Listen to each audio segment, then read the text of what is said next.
tumawag sa akin yung mga ibang mga magsasaka sa Pampanga. Ano ba ako nangyari? Ang presyo po ng palay yung kagagapas lang po, yung hindi pa namin nabibilad. Hindi pa nabibilad, oo.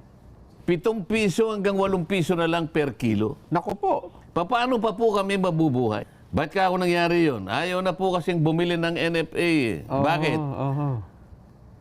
Paano po silang bibili? Wala na po silang paglalagyan. Punong-puno na po lahat ang ano ang kanilang bodega. Totoo naman Actually, ang immediate na impact niyan, kaya nagkaganyan, dahil nga sinabi kasi ng Malacanang, magsisimula na tayong magbenta ng 20 pesos per kilo of rice. Sinabi ko na sa iyo noong paano nato ilang buwan na nakararaan na itong ganitong mga pagpapasya mapanganib. Ang unang epekto nito, babagsak ang farm gate rice ng palay. Totoo. Nangyari. I-announce mo naman na 20 pesos. Ano sasabihin ng mga barkada mong mga kawatan? Akin na yung... Ibenta nyo na, wala na, mababa na ang presyo. Ibenta nyo na sa akin yan, wala nang bibili sa inyo.